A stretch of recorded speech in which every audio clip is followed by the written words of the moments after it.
야간에 자주 깨면서 깊은 잠을 잘 수 없어서 피로가 쌓이게 되죠. 이로 인해서 삶의 질의 저하를 시키는 증상이기 때문에 야간뇨는 우리 몸의 노화의 진행과 비뇨기 건강 상태를 반영하는 경고의 신호입니다. 경고의 신호입니다.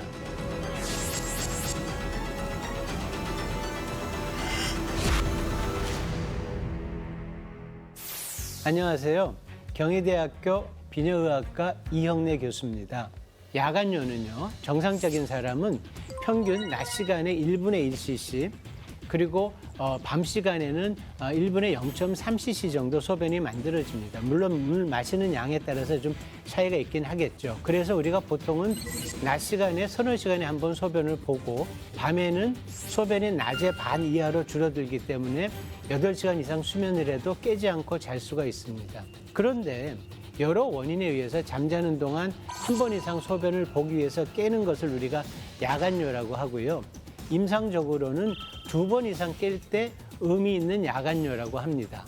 젊은 연령에서는 여성에게서 60대 이상 노령에게서는 남성에서 그 유병률이 높습니다.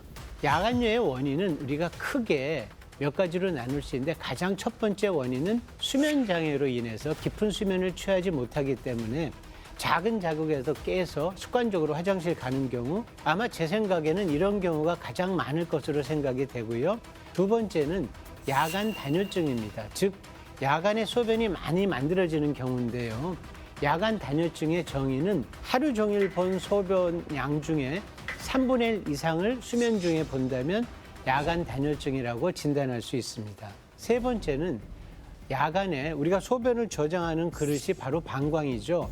방광 용적이 기능적으로 작아지는 경우입니다. 그런 경우에는 당연히 소변이 조금만 차도 방광이 내로 소변을 마렵다는 신호를 보내고 여러 번에 걸쳐서 작은 양의 소변을 보게 됩니다.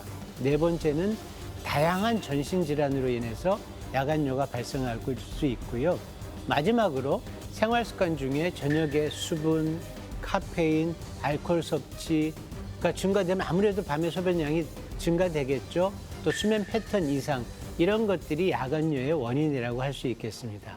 야간뇨의 대표적인 증상, 말 그대로 깊은 수면을 통해서 하루의 피로가 우리가 회복돼야 될 수면 시간에 여러 번 깨기 때문에 우선 숙면이 방해되고 이로 인해서 항상 피곤하죠. 업무에 집중도 떨어지고 일의 효율도 나빠집니다. 특히 노인들한테서는 잠이 덜 깬 상태에서 화장실 가다가 넘어져서 골절이나 뇌손상 같은 질환으로 이완될 수도 있습니다. 그런데 또 정작 화장실을 가게 되면 소변이 마려워서 갔는데도 불구하고 금방 소변이 나오지도 않고 또 봐도 시원하지 않은 증상이 나타납니다. 이런 것들이 대표적인 야간뇨의 증상이라고 할 수 있겠습니다. 노인이 되면 말이죠. 노화에 의해서 우리 몸의 호르몬 밸런스가 깨지는 경우가 많습니다. 생체 시계가 우리 뇌에 있어서 호르몬하고 신경 전달 물질로 우리 몸을 낮밤을 조절합니다. 그런데 노화가 진행이 되면 밤이 되면 분비가 증가해야 될 멜라토닌 또 항이뇨 호르몬 같은 것들이 오히려 이전보다 감소합니다. 그래서 특별한 질환이 없더라도 수면의 질이 나빠지고 밤 소변량이 증가합니다. 이로 인해서 작은 자극에도 잠에서 깨서 화장실 가서 적은 양의 소변을 어렵게 보거나 또 야간 단뇨증으로 인해서 배뇨량이 낮보다 많아서 수면 중에 여러 번 깨서 화장실에 가게 되거나 이게 이제 심해지면 가끔 잠자리에서 배뇨하는 오줌 싸개가 되기도 합니다. 또 특히 우리가 노인이 되면 신부전이나 다리 부종이 많이 나타나는데요. 낮에 팔다리에 고여있던 수분이 밤에 눕게 되면 가운데로 쭉 몰려서 혈류를 통해서 밤중에 소변으로 배출돼서 야간뇨를 발생시킵니다. 신장 기능이 감소하면 수분을 농축하고 저장하는 기능이 감소해서 전반적인 배뇨량이 증가됩니다. 노인이 되면 고혈압, 신부전, 부종이 많이 나타나는데 이 치료제로 이뇨제를 복용합니다. 이것들이 또 야간뇨의 원인이 됩니다. 야간뇨는 전립선 비대증, 과민성 방광, 신부전, 수면 무호흡증, 신기능 저하 같은 질환이 있다는 경고 신호일 수 있기 때문에 반드시 원인 파악이 중요하고 야간뇨로 인해서 수면의 질의 감소로 인해서 거꾸로 고혈압, 심혈관 질환, 치매 위험성이 증가됩니다. 또 야간뇨가 있는 분들이 없는 분들에 비해서 낙상의 위험도가 2~3배 정도 증가돼 있기 때문에 골절의 위험성이 높습니다. 원인에 따라서 완치도 가능합니다. 그렇지만 이 야간뇨는 완치보다는 증상 조절을 통해서 삶의 질을 개선하는 게 목표입니다.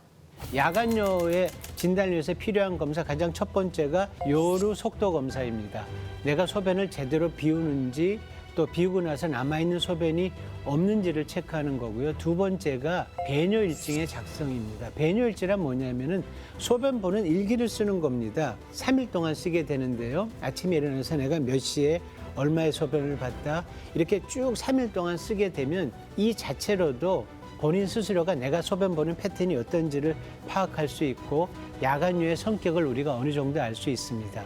그리고 소변 검사나 혈액 검사를 통해서 다른 질환이 있는지 염증이 있는지 유무를 파악할 수 있고요. 입체적으로 방광 기능을 보는 요리 역동학적 검사나 필요하면 방광 내시경 그리고 수면 검사 등을 시행할 수 있습니다. 생활하면서 야간뇨를 우리가 이겨내는 방법 가장 첫 번째 아까 말씀드린 소변 일기 써보는 겁니다. 이 일기를 쓰는 것만으로도 내가 내 소변이 어떤지를 우리가 알 수 있기 때문에 도움이 될 뿐더러 증상도 조절될 수 있고요. 그리고 극단적으로 야간뇨가 있으신 분들은 저녁 식사하고 잠자리에 들 때까지 아무것도 안 드시는 게 좋습니다. 물론 약 드시는 분들 소량의 물론 약은 드셔야겠죠. 낮에는 최소한도 1시간 정도 적당한 운동을 하면서 햇볕 쬐기를 권유드리는 이유는요. 우리 몸의 생체 시계를 그래서 자꾸 깨워줍니다. 마지막으로 자기 전에 우리 스마트폰을 보는 거는 굉장히 숙면을 방해할 수 있고요. 부가적으로 카페인, 알코올 같은 거 아무래도 줄이셔야겠죠. 그리고 다리 부종이 있는 분들은 다리를 낮에 잠시 올려놓는다든지 압박 스타킹을 신는 게 도움이 되고요. 그리고 자기 전에 화장실 가서 소변 보는 습관, 그리고 규칙적인 수면 시간 굉장히 중요한 생활 습관입니다. 무조건 안 마시는 게 답은 아니죠. 그렇지만 가급적이면 식사하시고 취침 시간까지 2~3시간 정도 수분을 최대한도로 줄이는 게 중요하고요. 많이 목이 마려우시면 입을 헹구거나 한 모금 정도 축이는 정도를 권유합니다. 예, 우선 원칙적인 거는 적게 마시는 게 중요하지만요. 따뜻하고 미지근한 물을 마시게 되면 우리가 기본적인 수분 공급도 하고 입마름도 해소하고 수면 방해를 최소화할 수 있고요. 카페인이 없는 보리차, 현미차, 둥글레차 또 우리 허브차들 있죠. 캐모마일, 루이보스 같은 경우는 진정 효과도 있고 방광 자극 증상이 없어서 이런 음료를 추천하지만 역시 저녁에는 소량 드시는 게 좋습니다. 야간뇨는 우리 건강뿐만 아니라 삶의 질을 떨어뜨리는 질환입니다. 적극적으로 진단하고 치료받아서 조금 더 건강하고 행복한 삶을 누리시기를 당부드립니다.